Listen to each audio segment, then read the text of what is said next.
কৃষ্ণ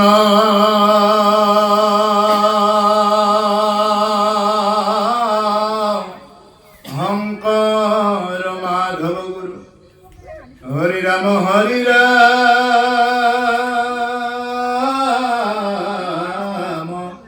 রাম রাম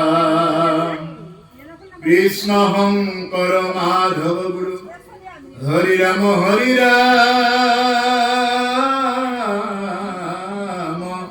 রাম রাম কৃষ্ণ। হে রাম হিরণ্যকশিপু বলেন প্রহ্লাদ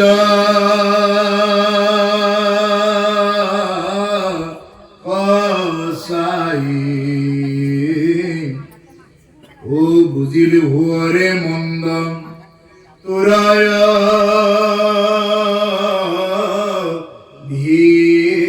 প্রায় মরিবা কটোর মন জানিল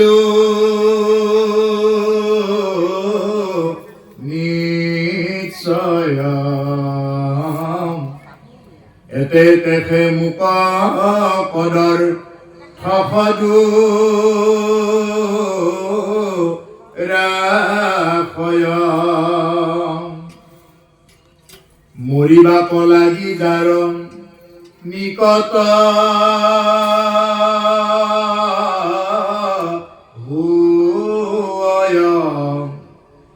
নিশ্চয় স্বভাৱেৰে দুখনা হি কয় এৰাম তোৰ কালয় আঁকি ভৈলম জানিল নিশ্চয় হে মন্দ বুদ্ধি মুক হাসদুৰা হয়।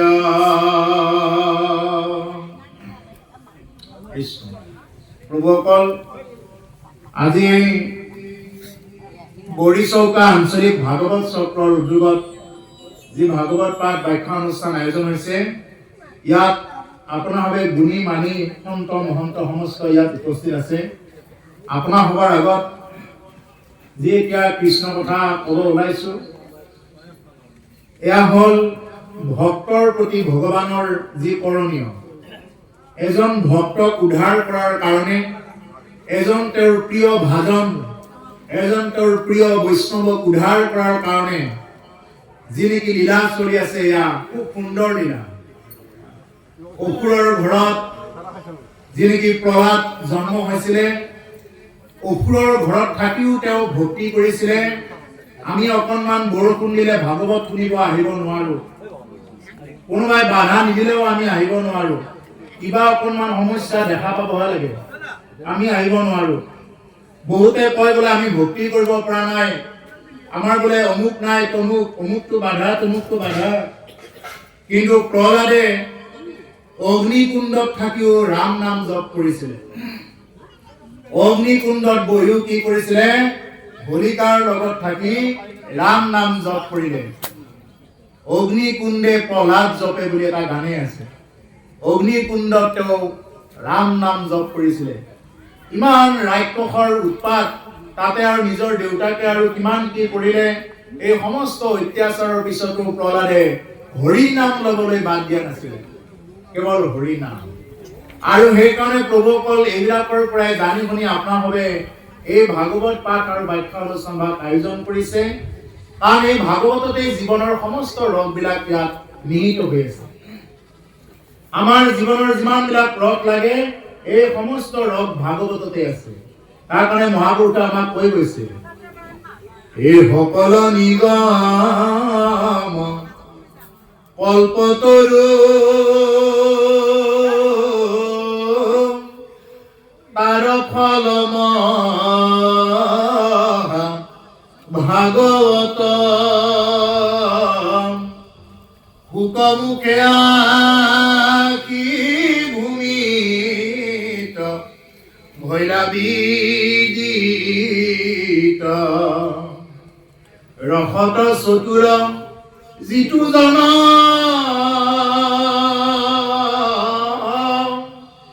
কৃষ্ণৰ চৰণে দিয়া মন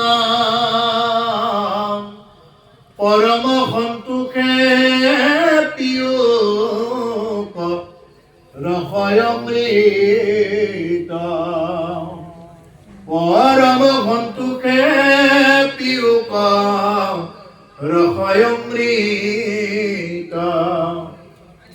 প্ৰভুসকল, ভাগৱত আগতে ফল হৈ আছিলে আৰু ফল হৈ থকা সেই ভাগৱত যেতিয়া শুকৰ মুখে ভূমিত পৰিল লগে লগে ভাগৱত কি হৈ গ'ল, ফলৰ পৰা ৰসলৈ পৰিণত হ'ল। মৃত্যুমুখী পৰীক্ষিতক যেতিয়া 7 দিন 7 ৰাতি ভাগৱত শুনালে, এই ভাগৱত তেতিয়াই শুকৰ মুখে ভূমিত পৰিল। লগে লগে কৈছে, এই যে কি কৈছে যে পৰম সন্তোষে পিয়ুক ৰস অমৃত।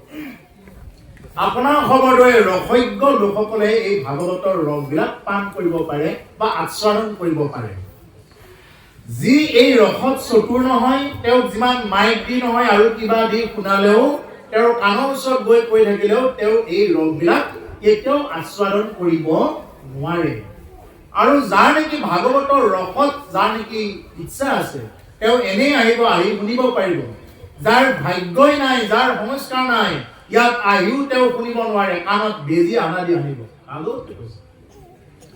এইখনে কৈছে নিগম কল্পতৰুৰ গৰ্ণিতম ফলম সুখ মুখাদমৃত দ্ৰৱ সংযুতম পিবত ভাগৱত ৰসমালয়ম মুহুৰহু ৰসিকা ভুৰি ভাবুকা। এই ভাগৱতৰ ৰস ভাবুক হৈ পান কৰা। এই ভাগৱতৰ ৰস কাণেৰে পান কৰা নহয়, ভাবুক হৈ পান কৰা। ভাবেন লভতে জ্ঞানম ভাবেন লভতে সৰ্বম। ভাবিব পাৰিলে সমস্ত জ্ঞান ইয়াত লাভ কৰিব পাৰিব। যদি ভাবিব নোৱাৰো তেতিয়াহ'লে যিমান অনুষ্ঠান পাতিলেও আমাক সেইবিলাকে ক্ৰিয়া নকৰিব। সেইকাৰণে কৈছে ভাবেন লভতে জ্ঞানম, ভাবিব পাৰিলেই জ্ঞান। আগৰ দিনৰ সেইকাৰণে আইতাবিলাকে কৈছিলে বাবা ভাবে ভক্তি বুলি কৈছিলে। তাৰমানে ভাবিব লাগিব। আমি যদি ভাবিবই নোৱাৰো কথাবিলাক শুনি, কিমান যে ভাগৱত অনুষ্ঠান হৈ আছে, দিন ৰাতি ভাগৱত অনুষ্ঠান হৈ আছে, কিন্তু আমি যে ভাবিব পাৰিলে এই ভাগৱতৰ ৰসে ক্ৰিয়া কৰিব, আৰু ভাবিব নোৱাৰিলে আমাক কি কৰিব, এইবিলাকে কোনো ধৰণৰ ক্ৰিয়া নকৰে। যি ৰজা পৰীক্ষিতে 7 দিন 7 ৰাতি ভাগৱত শুনিলে, গুৰুদেৱ মই মৰিলো, গুৰুদেৱ মৰিলো এই বুলি কৈছে, হয়নে? কৈছেনে নাই? গুৰুদেৱ মই মৰিলো, গুৰুদেৱ মোক এতিয়া তথ্যকে দংশন কৰিব, মই কি কৰো? আৰু সেইজন ৰজা পৰীক্ষিতে ভাগৱতৰ 12 স্কন্ধৰ ব্ৰহ্মজ্ঞানত কৈছে বোলে হে গুৰুদেৱ মই তৰিলো, গুৰুদেৱ তৰিলো। অৰ্থাৎ মৰিলোৰ পৰা তৰিলো হোৱাৰ নামে হ'ল ভাগৱত। আমি মৰিলোৰ পৰা তৰিলো হোৱাৰ নামেই হ'ল ভাগৱত। আমি যদি মৰিলোৱে হৈ থাকো, ইমান দিন ভাগৱত শুনি যদি আমি একো বাদেই দিব পৰা নাই, আচাৰ আচৰণ আগতে যেনেকুৱাকে আছিল ভাগৱত শুনোতেও আচাৰ আচৰণ একেই আছে, খোৱাৰ ধৰণ একেই আছে, তেতিয়াহ'লে ভাগৱতে নিশ্চয় ক্ৰিয়া কৰা নাই। ভাগৱতত কৈছে প্ৰথমতে বৈৰাগ্য আহিব, বৈৰাগ্য মিলিব লাগিব ভাগৱত শুনিলে, তাৰপিছত পুণ্য আহি জমা হ'ব আৰু তেওঁ মুক্তি হৈ যাব পাৰিব। ভাগৱতে এনেকৈ ক্ৰিয়া কৰিব। প্ৰথমতে সমস্ত পাপ তাপ নাশ কৰিব, এই ভাগৱতৰ কথা। দ্বিতীয়তে বৈৰাগ্য আহি জমা হ'ব, আৰু তৃতীয়তে তেওঁ পৰম স্থান প্ৰাপ্তি হ'ব। ভাগৱতৰ লক্ষণ এইবিলাক। আমি যদি ভাগৱত শুনি আমি মৰাৰ পৰা তৰিবই পৰা নাই, ভাগৱত অনুষ্ঠান কৰি আছো কেৱল আনক দেখুৱাবৰ কাৰণে জাক জমকতাৰে কৰি আছো, নহ'ব। ভাগৱত আমি কি কৰিব লাগিব?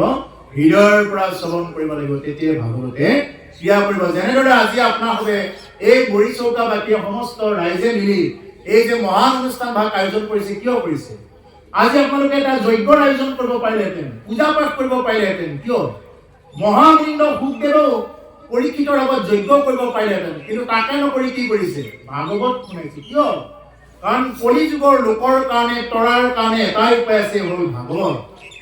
কলি যুগৰ লোকৰ কাৰণে তৰাৰ উপায় হ'ল ভাগৱত। ভাগৱত ব্যতিৰেকে কলি যুগত আৰু অন্য কোনো উপায় নাই। হৰি নাম এব কেৱলম কলৌ নাস্তিব্য নাস্তিব্য নাস্তিব্য গতিৰ অন্যথা। হৰি নামৰ বাহিৰে আৰু অন্য কোনো গতি নাই। তাকে আজি আমাক এই ভাগৱতৰ এই অধ্যায়ৰ জৰিয়তে ক'ব। কিন্তু আৰম্ভণিতে আমি এইখিনি কথা ক'বই লাগিব যে ভাগৱত শুনিলে ৰজা পৰীক্ষিতে 7 দিন 7 ৰাতি ভাগৱত শুনিলে কেনেকে? অমিত মুনি ডিঙিত মৰা সৰ্প আৰি দিছিলে। কিয়? পানী বিচাৰি হাহাকাৰ কৰি ফুৰিছিল। বোলে পানী লাগে, এই মুনিবৰ মোক পানী লাগে, মোক পানী দিয়া। কিন্তু অমিত মুনিয়ে ধ্যান কৰি আছিলে। পৰীক্ষিতে ভাবিলে বোলে ওপৰত যিহেতু সোণৰ মুকুট পিন্ধি লৈছে, যাৰ সোণ গহনা বেছিকে থাকে তেওঁ কলি এনেই পাই থাকিব। আৰু পৰীক্ষিতে যিহেতু জৰাসন্ধৰ সেই মুকুটটো পিন্ধি লৈছিলে, গতিকে সেই মুকুটটোৰ কলি লাগি থাকিলে তেওঁ ইতিমধ্যে কলি তাত থাকিব দিলে। আৰু সেইকাৰণে অকণমান পানী বিচাৰি নাপায় অমিত মুনিৰ ডিঙিত মৰা সৰ্প আৰি দি পৰীক্ষিতে অভিশপ্ত হ'ব লগা হৈছিলে। মৰা সাপ আৰি দি কি কাৰণত অভিশপ্ত হ'ব লগা হৈছিলে? পানী বিচাৰি নাপায়। এইজন ৰজা পৰীক্ষিতে 7 দিন 7 ৰাতি ভাগৱত শুনিলে, এটুপি পানীও নোখোৱা কৰি। আৰু আমাৰ ভাগৱতৰ 1 ঘণ্টা 2 ঘণ্টা হ'ল কি নাই? আমাৰ চাহ হৈছে নে নাই? তামোল দিছে নে নাই?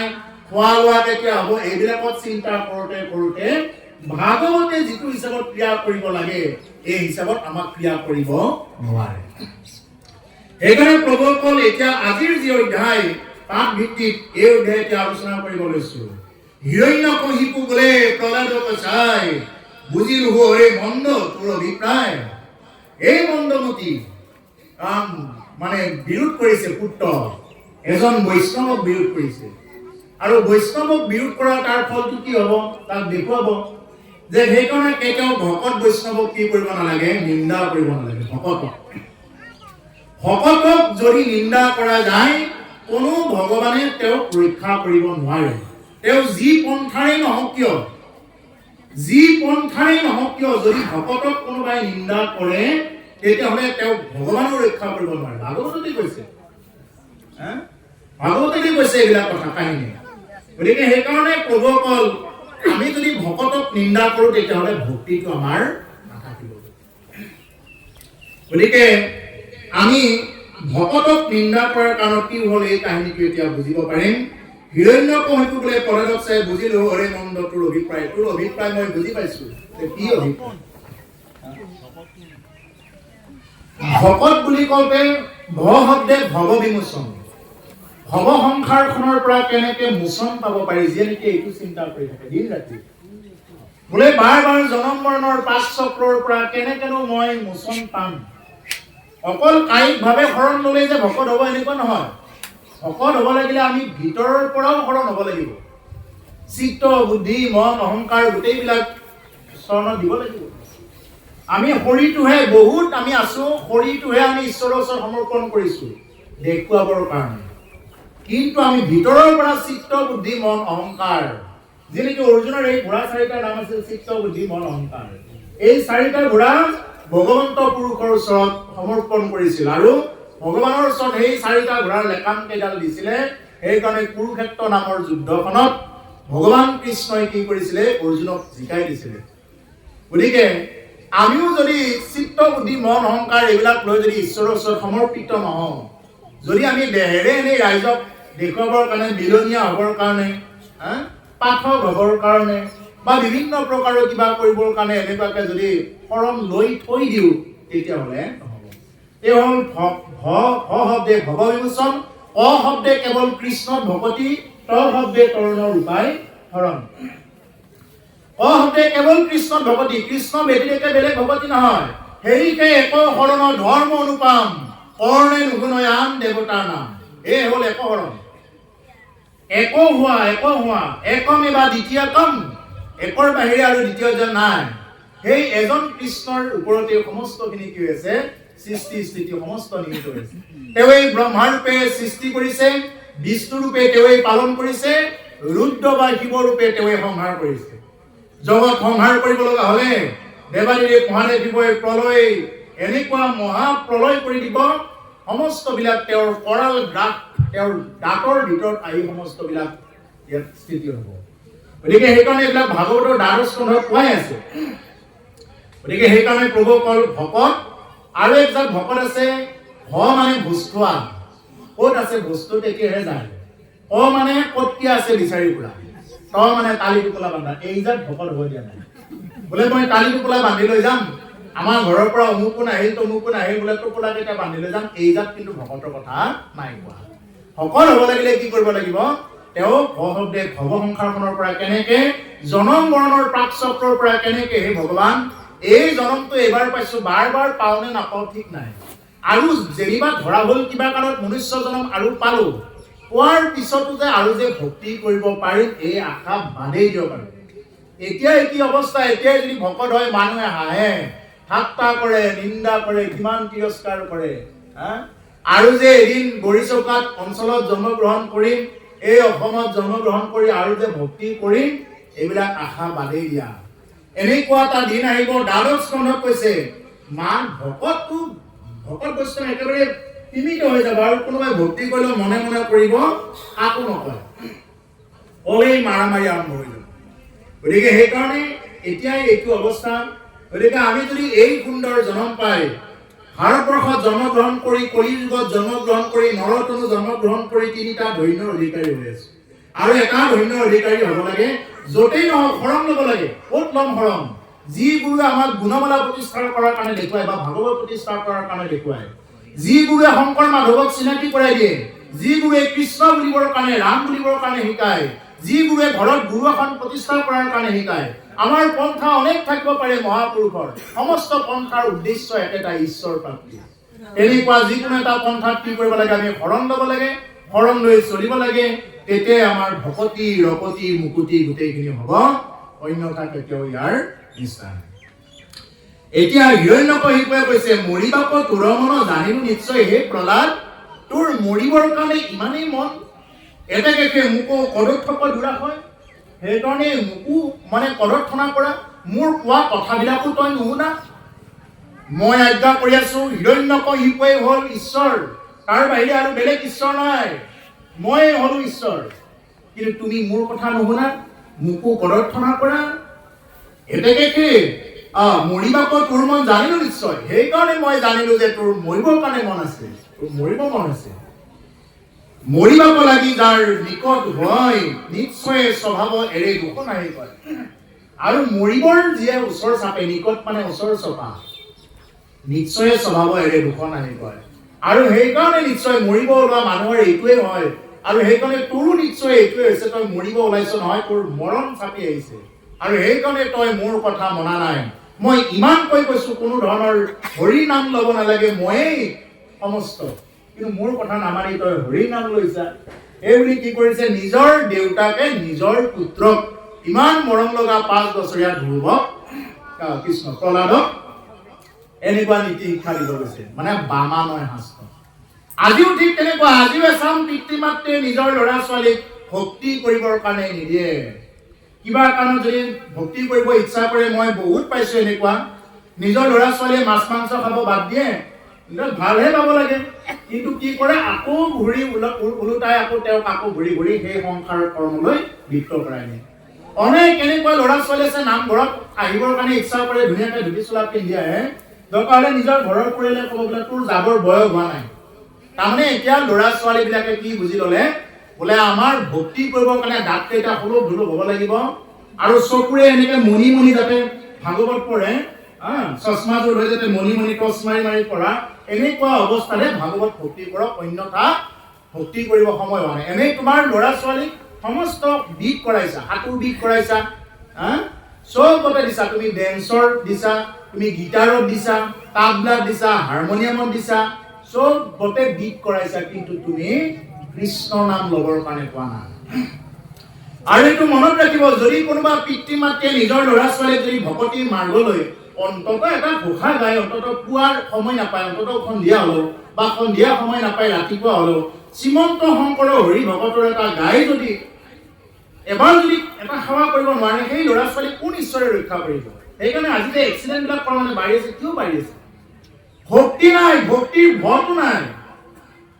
ৰাতিপুৱা গধূলি এটা সেৱা কৰিব লাগে, গুৰু সেৱা কৰিব লাগে, নামঘৰত নোসোমোৱাকৈ কেতিয়াও তেওঁ ক'তো যাব নালাগে, অন্ততঃ 5জন সন্তৰ নাম মনত লৈহে তেওঁ ওলাব লাগে।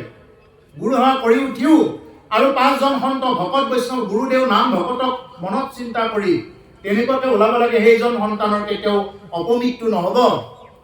কিন্তু তাকে নকৰি এতিয়া কি কৰে, যেতিয়া ইচ্ছা তেতিয়া মাৰি দিছে, এক্সিডেণ্ট নহয় কি হ'ব?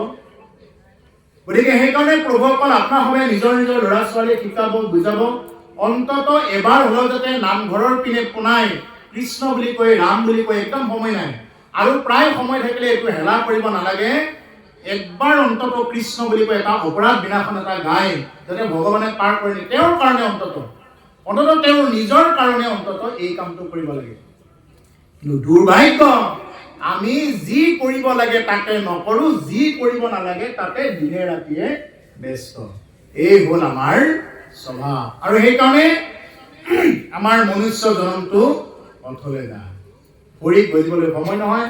শেষত গৈ কি কৰিলো ভকতি নকৰি অন্তে কপাইলে আহি ৰক্ষা কৰা হৰি বুলি খোলতা লৈ শোভাযাত্ৰা কৰি ফুৰিলে নহ'ব। কিছুমানেতো কয় ৰাম নাম সত্য, ৰাম নাম সত্য।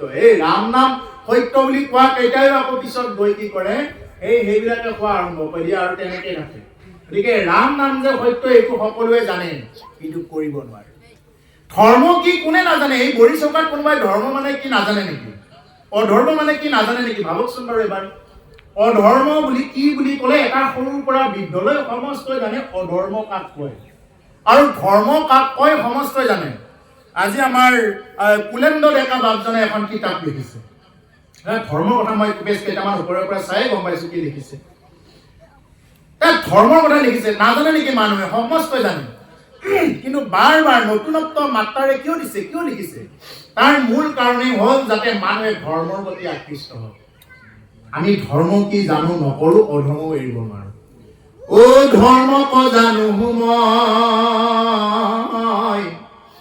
তথাপি প্ৰবৃত্তি নাই, অধৰ্মত নিবৃত্তি নহয়।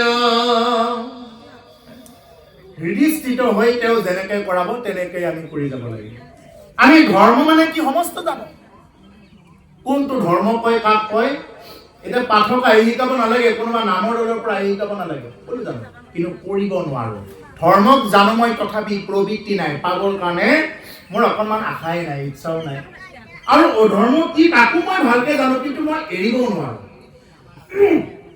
গতিকে প্ৰভুসকল, ইয়াৰ মাজতে মই এইটো কথা ৰাখিছো, যদি আমি অধৰ্ম এৰিব পৰা নাই, ধৰ্মও যাতে আমি এৰি নিদিওঁ। আজিৰ পৰা এইটো কৰি চাওঁ, তেতিয়াহ'লে দেখিব অধৰ্ম পিছ পৰি থাকিব, ধৰ্ম আগবাঢ়ি যাব।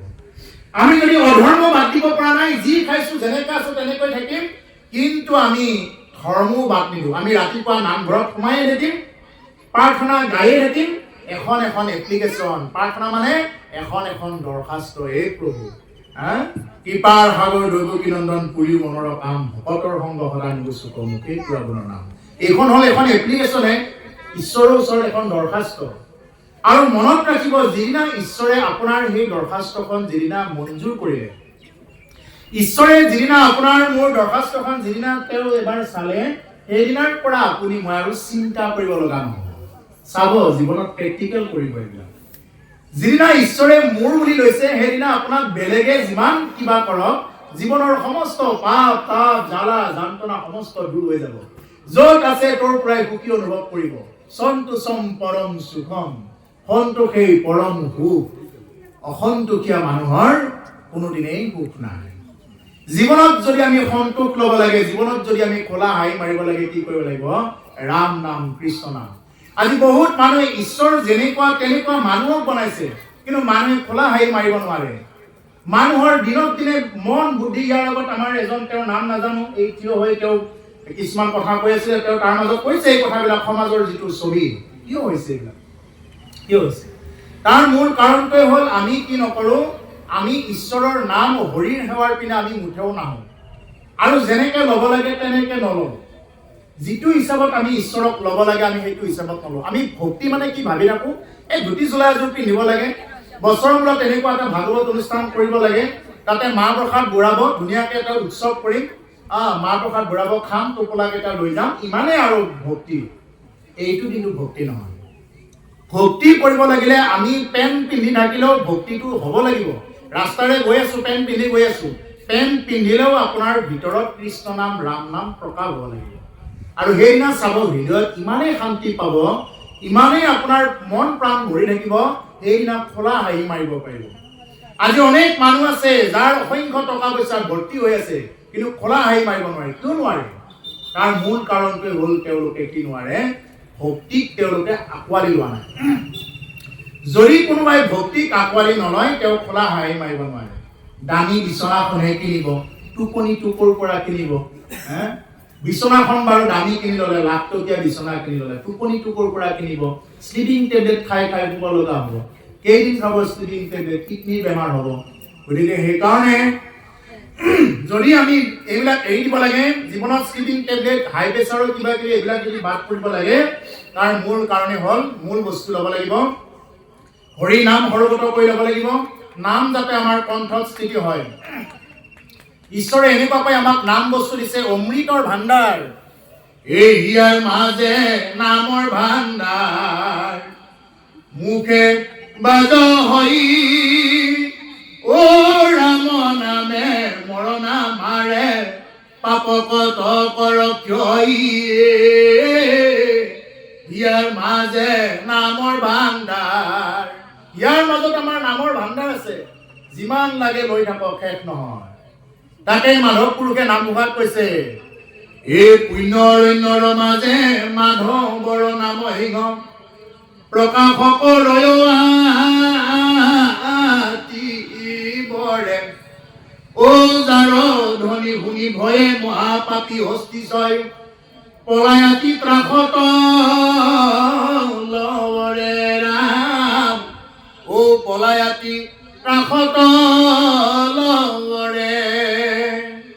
নাম সিংহ, মাধৱৰ নাম সিংহ। নাম সিংহ যেতিয়া আমি ল'ম, নামক সিংহৰ লগত মিলাইছে।